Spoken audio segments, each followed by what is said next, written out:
Incense and thick, metallic blood flooded my nostrils the second I regained consciousness. This was not my modern city apartment. This was not my soft linen bed. This was not my life. Heavy golden embroidered silk canopies draped above my head. The air inside the vast imperial chamber was icy and still. Painted celestial beasts snarled across the high vaulted ceiling, their stone eyes staring down at me like silent judges. I attempted to push myself upright, and a sharp, throbbing pain lanced through my lower spine. My hands instinctively drifted downward, settling on my swollen stomach. It was warm. It was alive. It was far too heavy. I was pregnant. Dangerously, undeniably pregnant. My breath caught in my throat. A quiet, broken gasp slipped past my lips, and the voice that escaped was not my own. It was softer, thinner, fragile, an Omega's delicate timbre I had never possessed in my modern life. The chamber door creaked open. A maid bowed her head low, hurrying toward the silk-draped bed with rigid, careful steps. "My Lord Kalen, you must not strain yourself. His Imperial Majesty has commanded you conserve your strength." Kalen. The name struck me like a burning blade. I knew this name. I knew this body. I had read this dark Imperial novel countless late nights on my phone. Kalen Ashford, the frail political Omega consort bound to the Tyrant Emperor. The man who would die bleeding on cold silk sheets moments after childbirth. The boy whose child would grow up abandoned, bitter, and broken, eventually burning the entire empire to ash in ruthless vengeance. My heart hammered violently against my ribs. "No." I whispered the single shaky word into the cold, incense-laced air. I remembered every brutal detail of the novel clearly. Kalen had been traded to the imperial throne as a political bargaining chip from a crumbling noble Omega clan. He had been married to Emperor Valerius Draken, a cold, ruthless alpha conqueror feared across every border of the realm. Vicious rumors poisoned the entire court. The child growing inside Kalen's womb was not the Emperor's legitimate heir. The original plot was carved in blood and sorrow. Kalen would give birth within the month. He would bleed out alone in this gilded chamber. His infant son would survive, marked forever as a tainted bastard. The boy would grow up starved of affection, ignored by his cold father, mocked by scheming nobles, feared by every servant in the palace. By the age of 25, that abandoned child would reduce the glorious empire to smoldering rubble. "The royal physician predicts your labor will arrive within the month, my lord." The maid's gentle voice cut through my spiraling panic. Within the month. I was going to die. My fingers dug harshly into the expensive silk bed sheets, knuckles whitening under the strain. The ache in my spine was real. The heavy weight of my unborn child was real. A faint, fluttering movement pressed against my palm.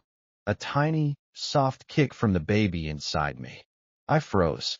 This child was not a fictional plot device. He was not a future villain written for tragic drama. He was warm. He was fragile. He trusted the body carrying him. How could this be real? The thought clawed at the edges of my consciousness.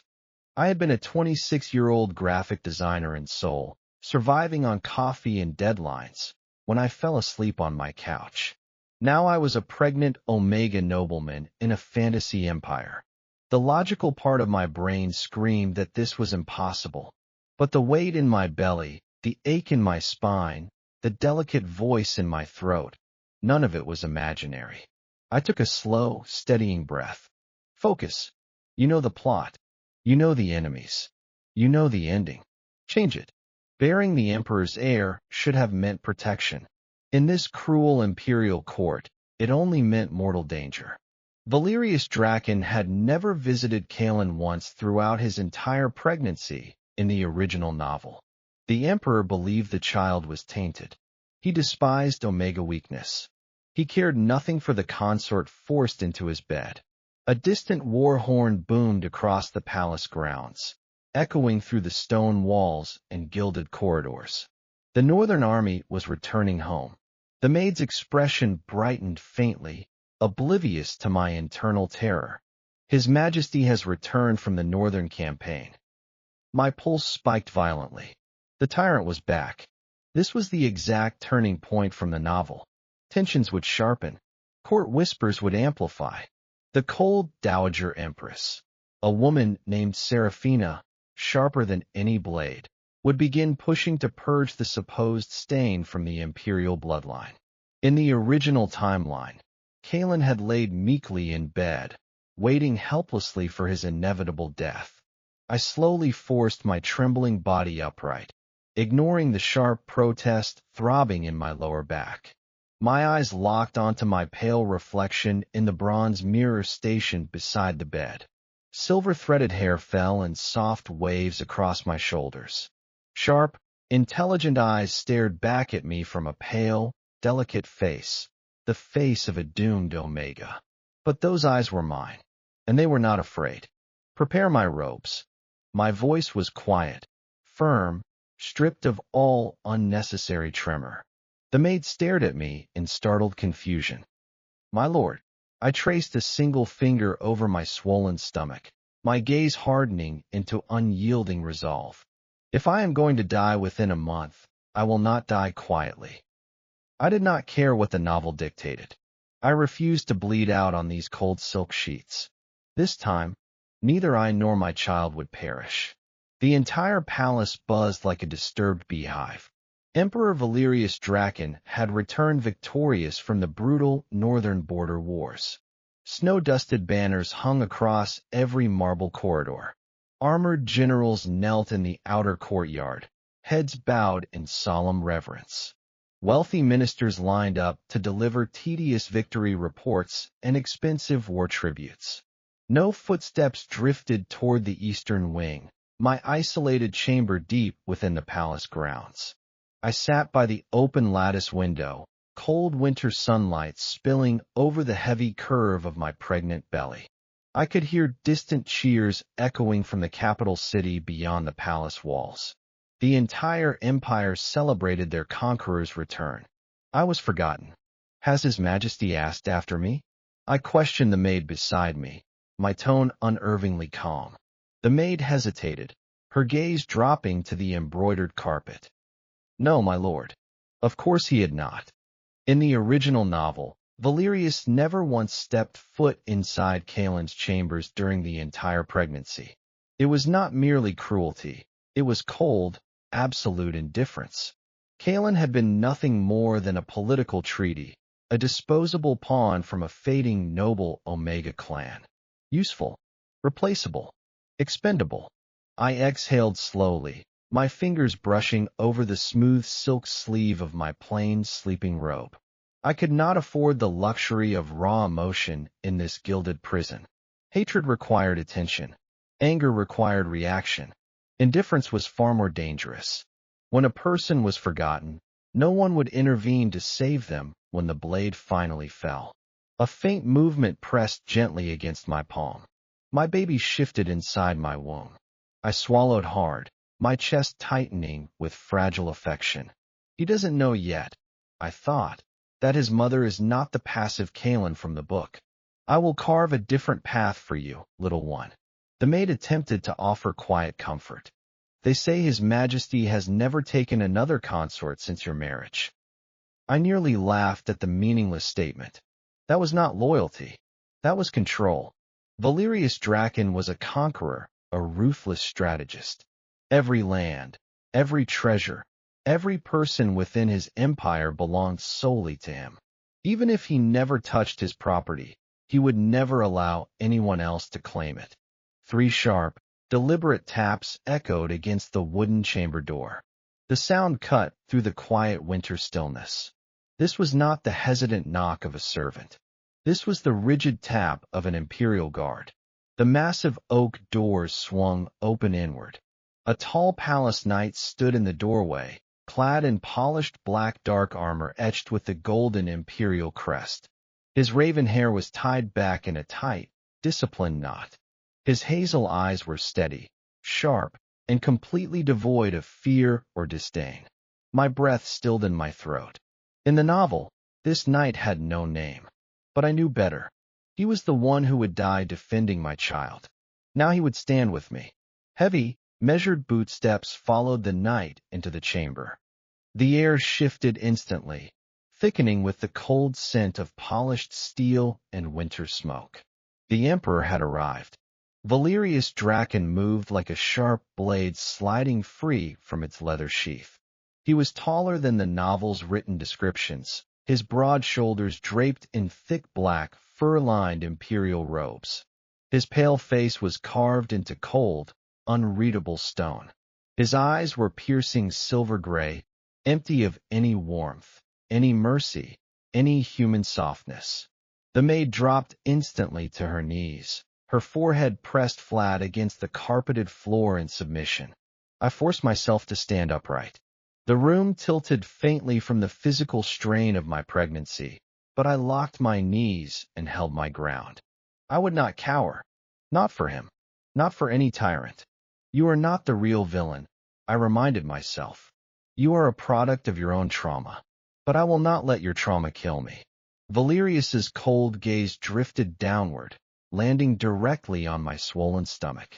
There was no affection, no tenderness, no fleeting curiosity for the life growing inside me.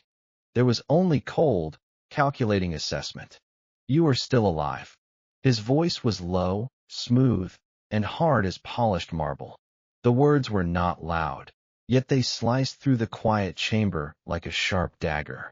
I met his unwavering gaze without lowering my head, my tone even and steady.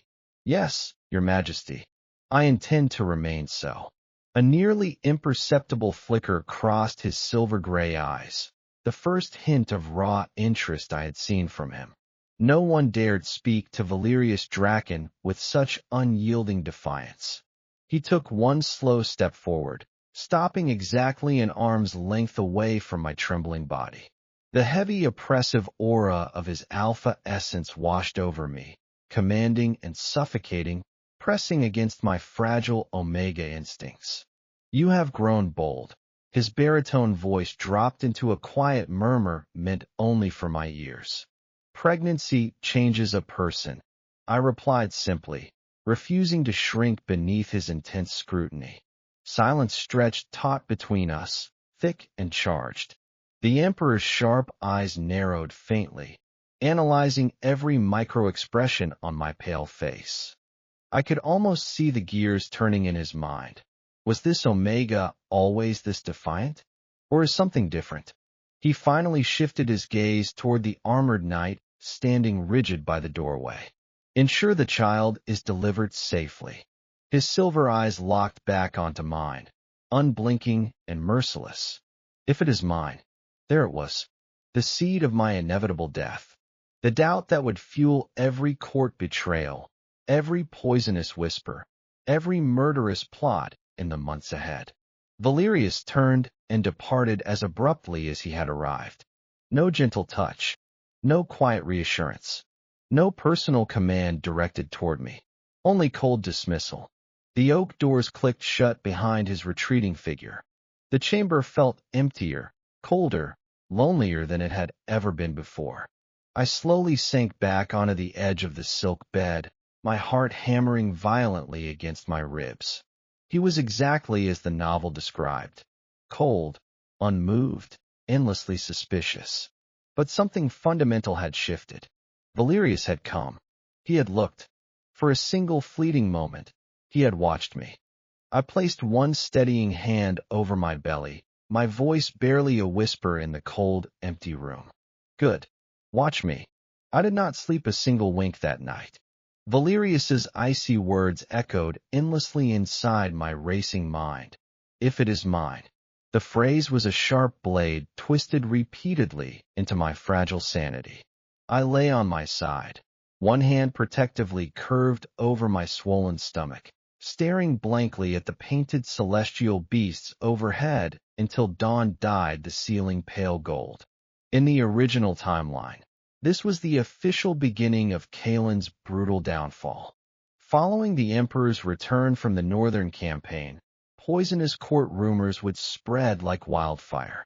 The Dowager Empress, Seraphina, would begin secretly advocating for bloodline purification. Corrupt ministers would demand a public legitimacy trial. The royal physician would be pressured into falsifying damning medical records.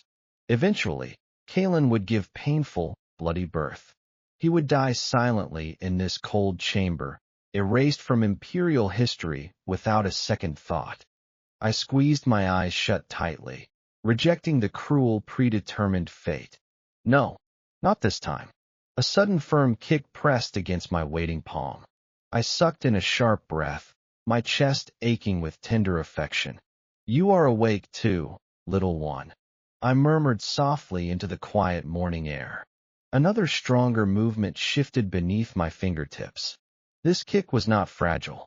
It was sharp, determined, unyielding. This was the future villain of the Empire, the child who would grow up isolated, feared, and abandoned. Noble lords mocked him as the tainted Omega heir. Cold servants avoided his presence. Valerius kept him physically close, but never emotionally warm. The boy was raised in absolute power while starving for basic human affection. By 18, he was merciless. By 25, he burned the entire empire to ashes. That destruction was not destiny. That ruin was pure neglect. "I will not let you become that," I swore silently. "You will know love. You will know your father's embrace. You will know that you are wanted." I slowly pushed myself upright, ignoring the dull, persistent ache in my lower back.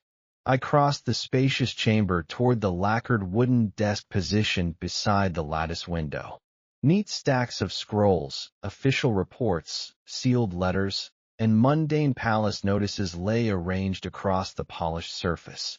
If I intended to survive, I needed information. I needed power. I needed to understand every hidden thread of this deadly imperial game.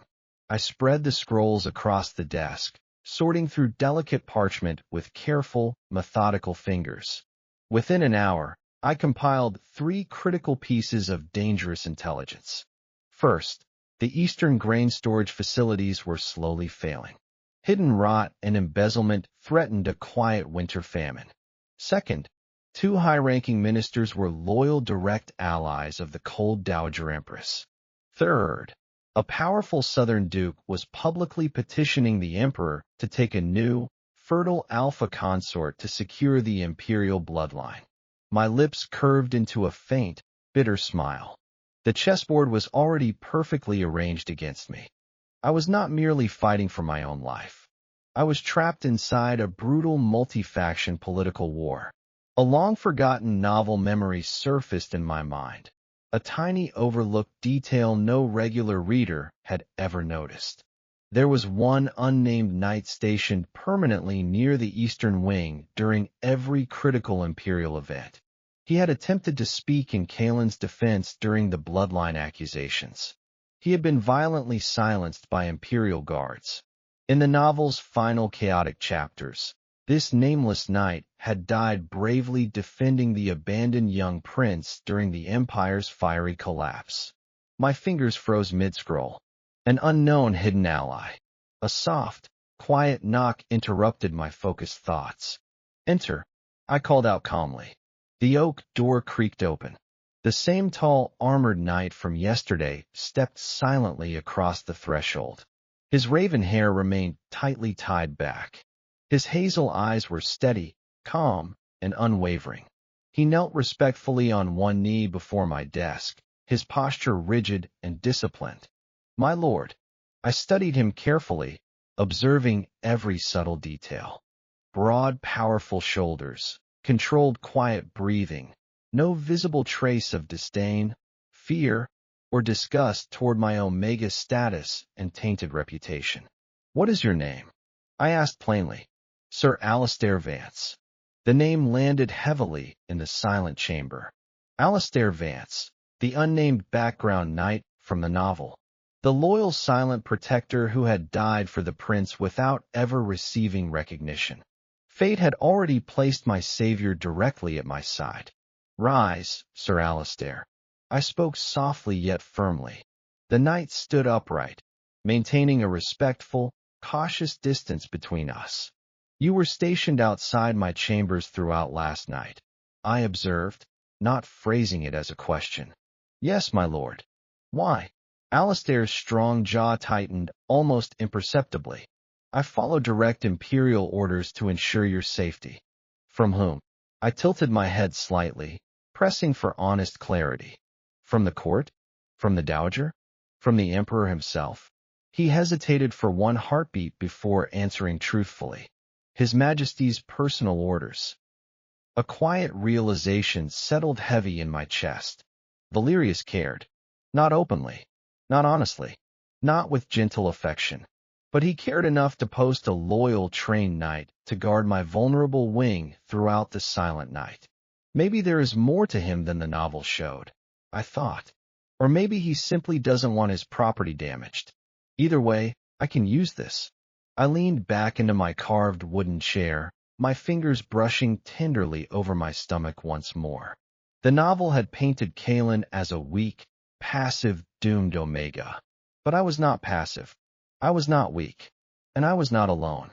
I locked eyes steadily with Alistair, my tone quiet yet resolute. Then we will both ensure my survival. Something unreadable and steady passed between our gazes, a silent oath of loyalty and shared survival. Understood, my lord. Outside the palace walls, midday bells began to ring loudly across the capital city. In the original story, this exact moment marked the official beginning of Kalen's devastating downfall. But this time, the future had irrevocably changed. The Omega marked for death had finally decided to play the cruel imperial game. Let them come, I thought, my hand resting on my belly as my child kicked again. I am ready. 3 days later, the imperial court summoned my presence. I knew precisely what this summons meant. Public inspection, ruthless evaluation, and cold, unspoken judgment. The entire nobility would gather to dissect my body, my pregnancy, and my tainted reputation beneath greedy, condemning eyes. I stood before the polished bronze mirror as silent maids dressed my body in pale ice-blue silk robes. The color was deliberately chosen, a shade universally recognized as docile, harmless, and weak for Omega consorts. Delicate gold thread traced subtle winding patterns along the flowing hems. My silver-threaded hair was partially pinned back with simple jade ornaments, exposing the elegant, vulnerable curve of my pale neck. I looked soft, fragile, non-threatening, perfectly weak. You look too pale, my lord, one maid whispered nervously, her fingers trembling as she adjusted my embroidered collar. A faint knowing smile tugged at my lips. Perfect. Let them underestimate me. Underestimating me was the last mistake the dowager would make, I added silently. The long walk toward the grand court hall felt endless. Every slow step reminded me of the heavy weight I carried, not merely my unborn child, but the crushing burden of court expectation, vicious suspicion, and cruel predetermined fate. The massive oak court doors swung open inward, releasing a wave of cold air and quiet murmurs. The imperial court glittered with cold authority. Wealthy officials wore layered formal silk robes dyed in deep noble hues. Brutal generals stood rigid in polished battle armor. Curious nobles watched my slow approach with barely concealed greed and malicious judgment. At the highest marble platform sat Emperor Valerius Draken, dressed in immaculate black imperial robes and a sharp polished silver crown. His expression was carved from cold, unyielding stone. To his left, positioned slightly lower on the tiered platform, sat the Dowager Empress, Seraphina. Her cold, dark eyes slid over my body like a sharp blade testing soft, fragile flesh. I knelt gracefully onto the hard marble floor, ignoring the sharp, throbbing ache in my lower back. This humble consort greets His Imperial Majesty. Thick oppressive silence blanketed the entire court. Rise. Valerius's cold command cut through the quiet hall. I slowly stood upright, and faint whispers rippled instantly through the gathered crowd. He looks healthier than expected, still far too delicate for an imperial breeder. Are we absolutely certain the timing aligns with the emperor's absence? There it was again, the endless poisonous doubt. The Dowager Empress spoke next, her tone sweet and silky sharp, like poisoned honey. We have summoned you here, Lord Kalen, to ease troubling concerns lingering within our noble court. Destabilizing rumors threaten imperial stability. I lowered my eyelashes slightly, maintaining perfect calm and controlled submission. I was not bowing. I was waiting to strike. What concerns trouble this honorable court? I asked softly. The dowager's gentle smile thinned into a cold, ruthless line. The legitimacy of the air you carry within your womb. Faint collective gasps echoed across the marble hall. Valerius remained completely silent. He did not move. He did not intervene. He did not defend my tarnished honor. Of course he would not. Fine. I'll defend myself. I felt warm heat rise in my chest. Not shameful embarrassment, but sharp, controlled anger. I deliberately placed one protective hand over my swollen stomach, my posture rigid and unyielding. I have remained confined within the Eastern Palace walls since my political marriage. I spoke clearly, my voice steady and unwavering. My every movement has been guarded, observed, and restricted by imperial soldiers. I have never once left palace grounds. A subtle shocked ripple shifted through the silent crowd. My words were undeniable truth. An aggressive minister interjected sharply, attempting to trap me within a verbal snare. Are you implying suspicion falls upon His Majesty's own imperial guard? I lifted my head, my gaze locking directly onto Valerius's cold silver-gray eyes. Our gazes collided across the silent hall, sharp and unflinching. I bowed my head slightly in calculated deference. I would never dare question His Majesty's impeccable discernment. If lingering doubt remains within this court, I willingly welcome an official medical examination by the royal physician at an appropriate time. Low murmurs of surprise spread across the hall. My confidence shocked every noble spectator. They had expected tears, desperate pleading, terrified weakness from a vulnerable Omega consort. I gave them nothing but cold, unbreakable steel. The dowager's sharp eyes narrowed with obvious irritation. Valerius leaned back slowly against his carved ivory throne, his tone cold and final. Very well. The royal physician shall attend the birth. No further accusations will be voiced until conclusive proof is obtained. It was a temporary victory, not true safety, merely delayed death. The Dowager Empress was far from finished with her murderous schemes. She tilted her head, her silky tone dripping with unspoken threat. And should the child prove illegitimate? You understand the consequences, do you not? Death, public execution, or quiet private assassination, the method did not matter. The outcome remained identical. I straightened my spine, my voice clear and even. Yes, I understand perfectly. The entire hall held its collective breath. For the first time since entering the court, Valerius spoke directly to me, his low baritone cutting through the tense silence. Do you fear them? The simple question hung heavy in the cold marble air. I lifted my head fully, staring unblinkingly into the tyrant's icy silver eyes. No, Your Majesty. Why? His gaze sharpened faintly, clearly impressed despite his best efforts to conceal it. I could have told him the brutal truth.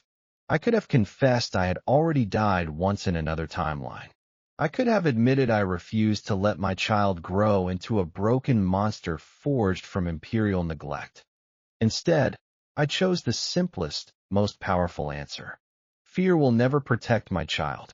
The quiet words hung suspended in the court air, heavy and unshakable. Something raw and unreadable flickered deep within Valerius's cold silver eyes. The dowager's fingers tightened harshly against her armrest, barely suppressing her murderous rage. I bowed my head once more in formal respect, ending the tense audience. Let them test me. Let them whisper. Let them plot. I had survived this chapter through careful submission. This time, I would survive by ruthlessly playing their own deadly game. At the far edge of the silent court hall, Sir Alistair Vance stood rigid and motionless. He was no longer merely a spectator. He was my silent, unyielding shield. Snow began falling heavily at dusk. By midnight, the entire imperial palace was swallowed beneath a thick blanket of pure white snow. Frigid wind howled against carved stone walls, rattling the delicate lattice windows of my eastern chamber. Iron braziers burned low, casting faint flickering gold light across the silent, empty halls. Terrified servants hurried through snow-covered corridors, exchanging anxious, quiet whispers. Then my body brutally betrayed me. It began as faint warm, tingling low in my spine. A gentle pulsing heat that quickly intensified into searing fire. I gripped the polished edge of my wooden desk tightly, my breathing turning ragged and uneven. No, not now. Not so early. My omega heat was weeks away from its natural cycle. Another brutal wave of heat crashed over my trembling body, stronger and more suffocating than the last. My knees nearly buckled beneath the unrelenting pressure. A maid instinctively moved to summon the royal physician, panic evident in her trembling voice. Summon the physician at once, my lord. I shot one hand forward, tightly gripping her wrist to halt her movement. My voice came out strained and hoarse. No. An early heat during late pregnancy was catastrophically dangerous, both physically and politically. If word spread throughout the palace, the Dowager faction would weaponize my biology against me. They would label my unstable heat as proof of inherent omega weakness, unnatural bodily corruption, or even deliberate seduction targeting the emperor. Every tiny flaw would be twisted into damning evidence. I forced myself to stand upright, my muscles trembling violently beneath my silk robes. Bring scent blocking incense. Leave me immediately. The maid hesitated briefly, terrified to disobey a noble consort. Now I ordered sharply. Once the chamber emptied completely, I exhaled a shaky, ragged breath. The scorching heat burned deeper into my bones, thick and suffocating. My natural omega scent, normally subtle, delicate, and cold like frost-kissed white lilies, ripened into a rich, intoxicating sweet fragrance that flooded every corner of the enclosed chamber. Stay in control, I commanded myself. You are not just an omega. You are a person with a mind. Focus. Thunder cracked loudly outside the snow-covered palace. The wooden chamber doors burst open violently without warning. Sir Alistair Vance stepped across the threshold, his jaw tightening instantly the moment he inhaled my permeating scent. Alpha senses were infinitely sharper than ordinary human perception. He could taste my unstable heat in the cold winter air. My lord, his voice dropped into a low, cautious murmur. I ordered everyone to remain outside. I muttered weakly, pressing one trembling palm flat against the cool wooden desk to steady my swaying body. The raging storm has sealed most palace corridors, Alistair explained calmly, his disciplined alpha self-control visibly straining. The Emperor issued direct orders to secure all vulnerable Omega wings during the blizzard. Of course he had secured my wing. Another brutal heat wave crashed over my fragile body, stealing every ounce of my remaining strength. I swayed dangerously, my vision blurring at the edges. Alistair instinctively stepped forward to catch me, his knightly training overriding his alpha restraint. Heavy, deliberate boot steps echoed outside the corridor. My pulse spiked into a terrified frenzy. No. The oak doors swung open once more. Emperor Valerius Draken entered my snow-sealed chamber. A thick, heavy silence blanketed the room. The cold winter air turned sharp, and charged. Valerius's icy silver-gray eyes darkened instantly the second he inhaled my ripe omega scent. His alpha instincts flared uncontrollably beneath his cold, tyrant exterior. I forced myself to straighten my trembling limbs, my voice tight and breathless. "I apologize for the unpleasant disturbance, Your Majesty." Valerius's predatory gaze dragged slowly across my flushed cheeks, my trembling hands, and the heavy curve of my pregnant stomach. His cold expression remained unreadable, yet every muscle in his broad body tensed with restrained alpha tension. He is fighting his own nature, I realized. He wants to claim me, but he won't, because he still doubts the child. "You should be confined to isolation during an unstable heat," he stated coldly. "I am confined," I replied flatly. "This entire wing is my prison." A faint flicker of irritation crossed his sharp features. Another overwhelming heat surge tore through my fragile body, sharp enough to steal my breath entirely. I swayed forward, seconds away from collapsing onto the cold stone floor. Alistair moved instinctively to support me. Valerius moved faster. The Emperor's cold fingers wrapped firmly around my upper arm, catching my weight before I could crumple to the ground. His touch burned against my overheated skin, icy alpha warmth colliding violently with my scorching omega heat. The entire world narrowed down to the brutal charged space between our bodies. My fingers clenched tightly into the thick black fabric of his imperial robes. My sweet lily scent tangled wildly with his natural alpha aroma, sharp cold steel and bitter winter smoke. Dangerously addictive, irrevocably intertwined. Valerius leaned his head downward, his cold lips brushing the shell of my ear. His low baritone was barely audible above the raging winter storm outside. "Is this another calculated attempt to seize my attention?" The sharp accusation cut through my heat-induced haze like shards of ice. Even in my most vulnerable state, he assumed every action was a manipulative political scheme. I forced my foggy eyes upward, meeting his merciless silver gaze with unbroken defiance. "If I truly wanted your attention," I whispered hoarsely, "I would have chosen a far less agonizing method." For one split second, Valerius's grip tightened around my arm, not possessive, not cruel, but carefully testing my fragile resolve. Then he released me abruptly, stepping backward to regain his cold emotional distance. "Alistair," he did not shift his gaze away from my trembling form. "Your Majesty," the knight bowed rigidly. "Remain inside this chamber. Do not allow him to leave these walls." Valerius paused in the doorway, his tone lowering into a quiet, unyielding command no one else was meant to hear. "Ensure he survives the night." The heavy oak doors clicked shut behind his departing figure. The storm continued raging outside my snow-buried windows.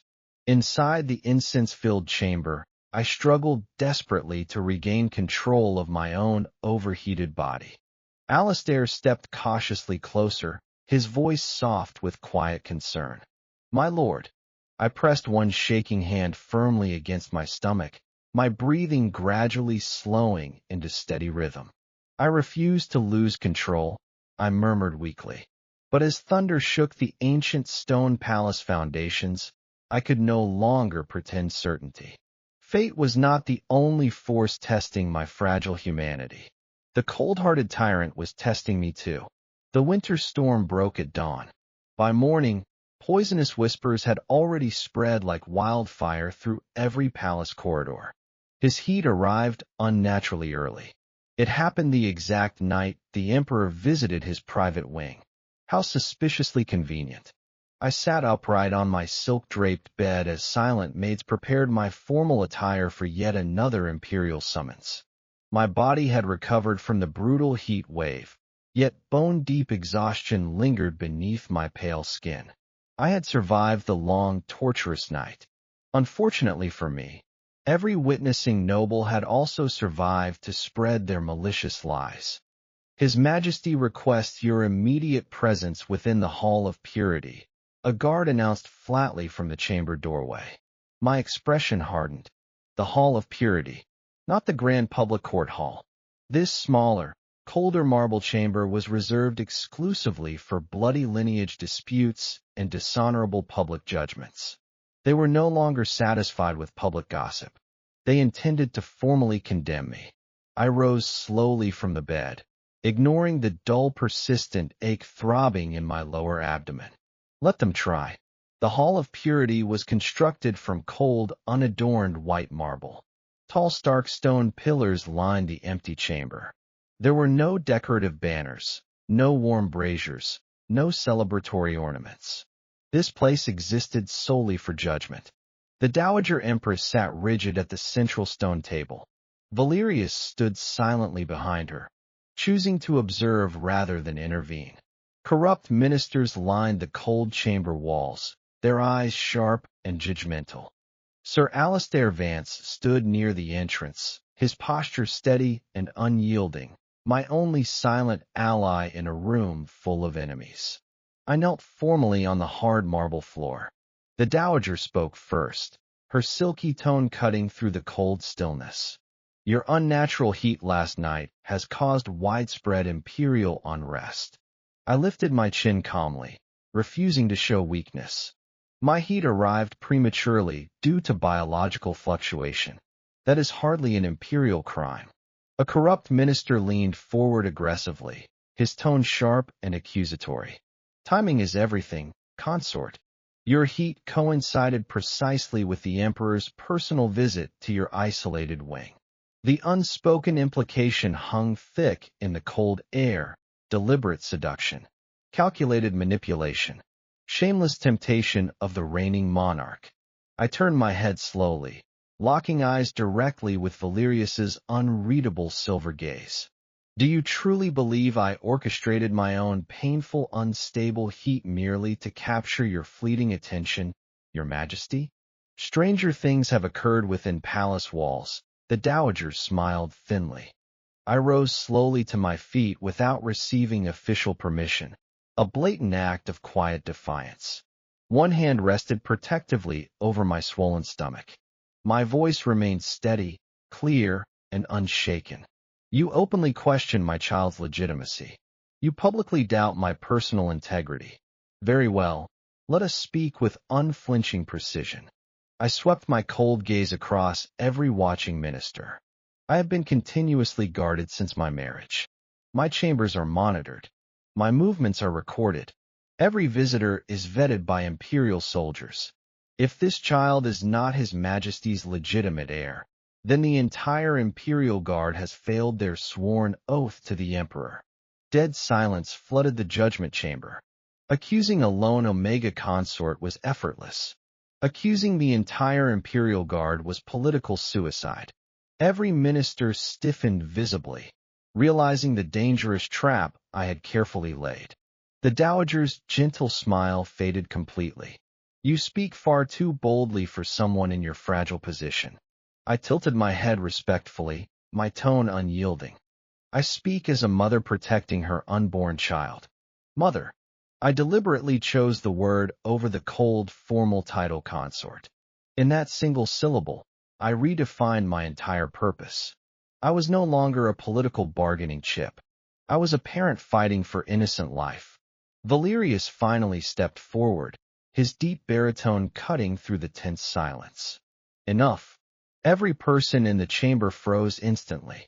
His icy silver gaze swept across the nervous ministers before landing firmly on my pale face.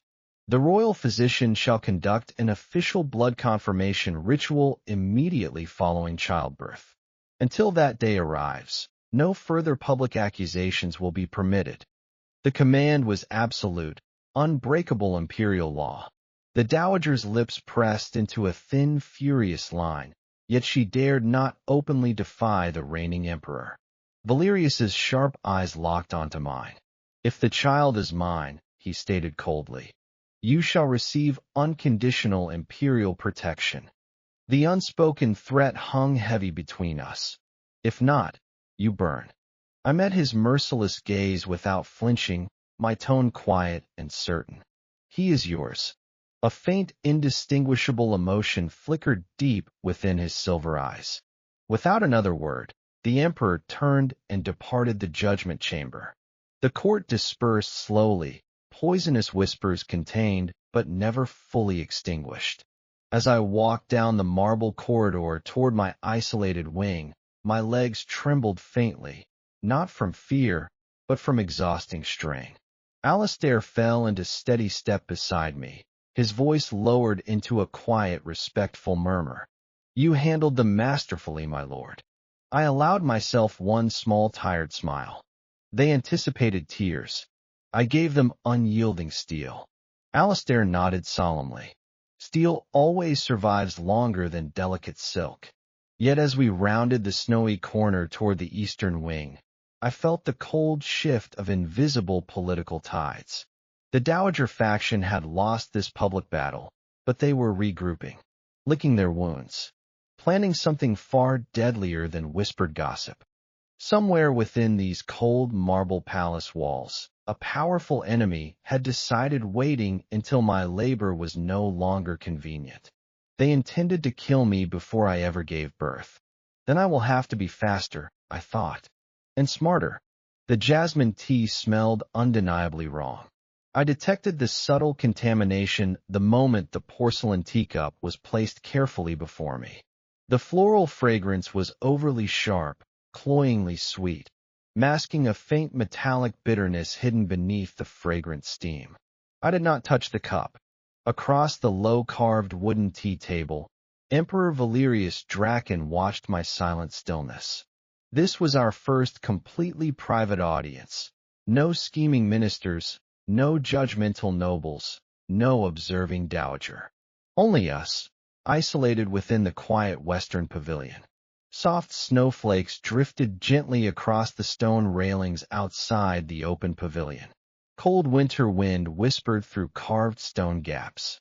The distant capital city stretched endlessly beneath the pale gray sky. You are unusually quiet today, Valerius observed plainly. I am constantly thinking, I replied honestly. About what? About survival. His silver-gray eyes narrowed faintly, analyzing my guarded expression. A silent servant stepped forward, bowing low before the imperial table. Your Majesty, your ceremonial jasmine tea. Valerius reached casually for his own identical porcelain cup. My heart lurched violently into my throat. I recognized this exact scene from the original novel. An unnamed servant slipped lethal, odorless poison into the emperor's ceremonial winter tea. The assassination attempt was publicly blamed on rebellious southern dukes. Valerius survived the poisoning, emerging colder, crueler, and infinitely more ruthless toward every court noble. No one ever discovered the true mastermind, the Dowager Empress, Seraphina. If Valerius died today, the Dowager would seize absolute imperial power within hours. She would execute me and my unborn child to eliminate all bloodline competition. There would be no trials, no witnesses, no mercy. Valerius lifted the poisoned cup toward his cold lips. I moved before rational thought could restrain me. Don't. My hand shot forward sharply, knocking the delicate porcelain cup directly from his unsuspecting grasp. The teacup shattered violently against the cold stone pavilion floor. Shards of white porcelain scattered across the snowy ground. Golden jasmine tea spilled outward, darkening the frost-covered stones. The silent servant froze in terror. Valerius's head snapped toward me, his silver eyes blazing with shock and cold fury. You dare, he began, his voice a dangerous whisper. Poison, I interrupted flatly, my own voice trembling but resolute. That tea was poisoned. Smell it yourself. A heartbeat of stunned silence. Then Valerius leaned down, inhaling the shattered liquid scent. His expression shifted from fury to ice-cold calculation. He straightened slowly, his gaze boring into me. How did you know? I could not tell him I had read this scene in a novel. I shook my head, my hand still protectively cradling my stomach. The scent was wrong. Too sweet. Too sharp. I've been trained to detect poisons since childhood, a precaution for political omegas. It was a lie, but a believable one. Valerius's jaw tightened. He turned his burning gaze to the trembling servant, who immediately prostrated himself, weeping and swearing innocence. Guards, Valerius called, his voice like cracking ice. 2 imperial guards materialized instantly. Take this man to the dungeons. Question him until he names his master. As the screaming servant was dragged away, Valerius turned back to me. For a long, suffocating moment, he simply stared. Then he did something I never expected. He laughed. It was a short, bitter, humorless sound, but it was unmistakably a laugh. You saved my life, he said quietly, as if testing the words for the first time. Your death would have meant my death, I replied honestly. Self-preservation is not heroism. He stepped closer, close enough that I could feel the heat radiating from his fur-lined robes. His silver eyes searched my face with an intensity that made my omega instincts both tremble and yearn. You are not what the court says you are, he murmured. And what does the court say I am? I asked, keeping my voice steady. Weak. Manipulative. A desperate omega clinging to imperial power through a bastard child. I raised one eyebrow. And what do you believe, your majesty? For the first time, Valerius Draken looked uncertain. His hand lifted, hovering near my cheek, then fell back to his side. I believe, he said slowly, that I have been a fool. He did not elaborate. He simply turned and walked back toward the palace, his long shadow trailing behind him on the snow. I remained in the pavilion, my heart pounding, my child kicking softly inside me. Something had shifted. The ice was cracking. 3 days later, I received an unexpected summons to the Emperor's private study. The room was warm, lit by dozens of candles and a roaring hearth. Books and military maps covered every surface. Valerius sat behind a massive ebony desk, his sharp features softened by the golden firelight. He gestured to a cushioned chair across from him. Sit. Please. Please. The words sounded foreign on his tongue. I sat carefully, arranging my heavy belly as comfortably as possible. He watched me with an unreadable expression. I interrogated the servant myself, he began. He confessed within an hour. The poison was indeed intended for me. The mastermind, he paused, his jaw clenching, was the Dowager Empress. I had known this, but hearing him say it aloud still sent a chill down my spine. What will you do? She is my father's widow. Executing her would destabilize half the nobility. He leaned back, rubbing his temples. But I have stripped her of all political power. She is confined to her private residence for the remainder of her life. She will never harm you or your child again. Your child, not the child. I noted the subtle change. Thank you, I said quietly. Do not thank me. His silver eyes met mine, and for once, there was no coldness in them. I should have protected you from the beginning. I allowed my suspicions to blind me. I allowed the court's whispers to dictate my actions. He rose from his chair and walked around the desk, stopping directly in front of me. Then, to my utter astonishment, he knelt, an emperor kneeling before his consort. I have wronged you, he said, his voice raw. If you wish to leave the palace after the birth, I will provide you with an estate, wealth, and complete freedom. You owe me nothing. I stared at him, my throat tight. This was not the tyrant from the novel. This was a man who had been poisoned by his own isolation, his own paranoia. He is giving me the choice that Kalen never had. I reached out and touched his cheek. His skin was warm. I don't want freedom, I whispered. I want my child to know his father.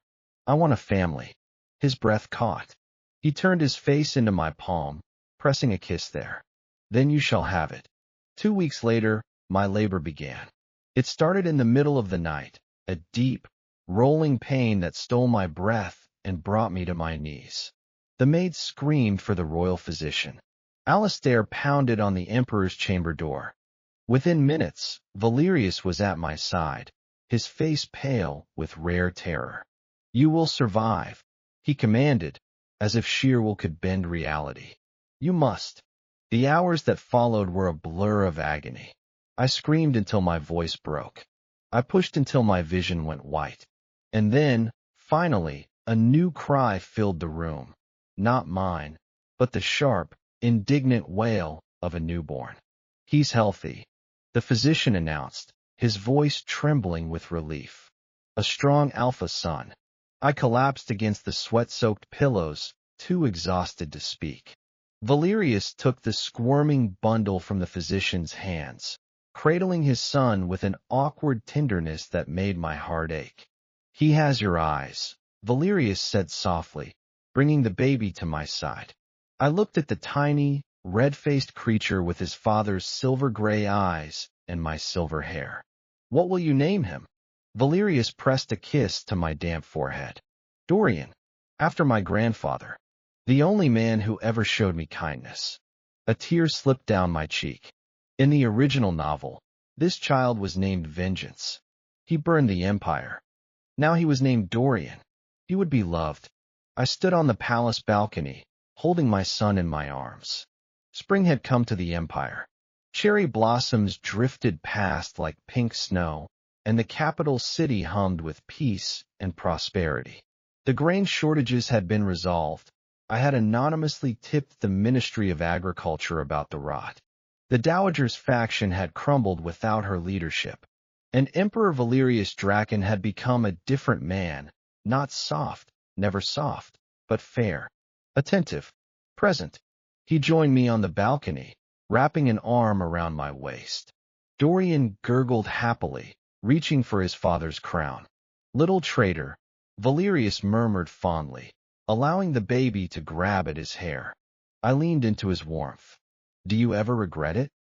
I asked, echoing a question he had once asked me. He turned me to face him, his silver eyes bright with an emotion I had once thought impossible for him: love. "Every day I regret the man I was," he said quietly. "But I will spend every day of the rest of my life becoming the man you and our son deserve." I kissed him, soft and slow, as the cherry blossoms fell around us. I had woken up as a pregnant Omega in an ancient novel, marked for death by the Emperor himself. But I had rewritten the story, not through fear, not through manipulation, but through courage, cleverness, and an unwavering refusal to let my child become a monster. The Emperor no longer wanted me dead. He wanted me alive, beside him, forever, and I was happy to oblige.